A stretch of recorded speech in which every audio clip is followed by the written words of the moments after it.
आखिरकार वो पल आ ही गया जिसका करोड़ों भारतीयों को इंतज़ार था। वोटिंग शुरू हो गई है और कुछ ही देर में रुझान आने भी शुरू हो जाएंगे। ऐसे में जानते हैं कि देश की सत्ता की चाबी किसके हाथ होगी, क्या है रुझान, जानते हैं। शायद आप लगातार चुनावी रिजल्ट पर नज़र बनाए हुए रखे हैं, रुझान क्या है ज़रा बताइए। देखिए, अभी तक के जो रुझान सामने आ रहे हैं उसमें बैलेट पेपर पर 200 सीटों से ज़्यादा पर एनडीए बढ़त बनाई हुई है। वहीं इंडिया गठबंधन भी 100 से ज़्यादा सीटों पर जो है आगे चल रही है। और सबसे हैरानी वाली बात जो है वो दिल्ली में देखी जा रही है। दिल्ली में जहां बताया जा रहा था कि इंडिया अलायंस जो है वो मतलब टक्कर दे रहा है, लेकिन ऐसा कुछ भी नहीं है। 7 सीटों पर एनडीए आगे चल रहा है, यहाँ तक कि मनोज तिवारी भी आगे चल रहे हैं। और हैरान करने वाली बात यह है कि करनाल सीट से जो बीजेपी के जो कद्दावर नेता हैं वो हमेशा से रिकॉर्ड मतों से जीतते आए हैं, वो मनोहर लाल खट्टर वो पीछे चल रहे हैं अभी। और भी बहुत सारी हैरान करने वाली एक खबर ये भी है कि रायबरेली से इस बार राहुल गांधी जो लड़ रहे हैं वो भी आगे चल रहे हैं। और अभी तक के रुझानों में यही समझ में आ रहा है कि एनडीए की सरकार बनने जा रही है। अब देखने वाली बात यह है कि आगे क्या होता है। और बहुत सारे सीटों पर बहुत थोड़ा बहुत आगे पीछे, अभी तो शुरुआती रुझान है ये, धीरे धीरे देखने वाली बात यह है कि आने वाले टाइम में कुछ भी हो सकता है, उलटफेर हो सकता है। लेकिन अभी तक के रुझानों के हिसाब से एनडीए पूरी तरह से बहुमत में मतलब सरकार बनाने जा रही है। क्या लगता है 400 पार?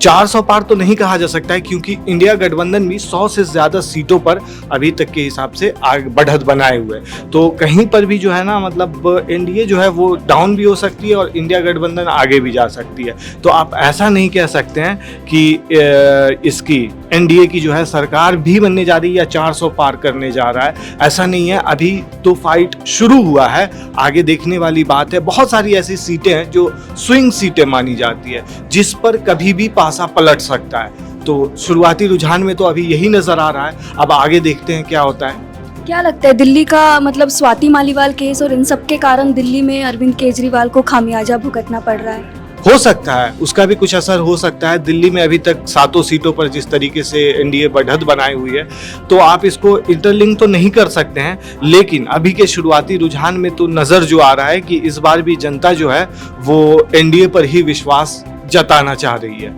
अब देखने वाली बात तो यही होगी कि आगे क्या होता है वो देखेंगे। स्मृति ईरानी को लेकर किस तरह के रुझान सामने आ रहे हैं अमेठी सीट से? स्मृति ईरानी अभी आगे चल रही हैं और केएल शर्मा जो हैं जो उनसे फाइट कर रहे हैं वो अभी थोड़ा पीछे चल रहे हैं, लेकिन बहुत क्लोज है। ऐसा भी नहीं है कि फाइट जो है वो बहुत गैप वाली फाइट है, लेकिन क्लोज है, कभी भी आगे बढ़ सकते हैं और पीछे भी आ सकते हैं। कि एग्जिट पोल के नतीजों के मुताबिक दोनों प्रत्याशियों में अंतर जो था वो बहुत कम था, तो इस हिसाब से हाँ, फाइट तो है, वहाँ भी बहुत ज़्यादा फाइट है। और इस बार जिस तरीके से कांग्रेस ने वहाँ अपना चुनावी कैंपेन चलाया है, उस हिसाब से तो नज़र आ रहा है कि फाइट बहुत तगड़ी होने वाली है। अभी थोड़ी देर में ही और भी रुझान आने शुरू हो जाएंगे। एनडीए अभी देखिए 226 सीट पर लीड करने जा रहा है। अब 226 धीरे धीरे आंकड़ा बढ़ता जा रहा है। 272 का जो जादुई आंकड़ा है वो मतलब बहुत जल्दी टच कर सकता है, और इतना जल्दी टच कर रहा है तो इसका मतलब फिर अगर एक बड़ा गैप अगर बन जाता है इंडिया गठबंधन और एनडीए के बीच में, तो उस गैप को फिर पाटना बहुत मुश्किल हो जाता है। तो ऐसे में एक आकलन लगा जा सकता है कि बीजेपी यानी एनडीए जो है वो हैट्रिक लगा सकती है। तो देखिए, ये थे अभी के रुझान। आखिर में देश की सत्ता किसके हाथ आती है ये तो आने वाला वक्त ही बताएगा।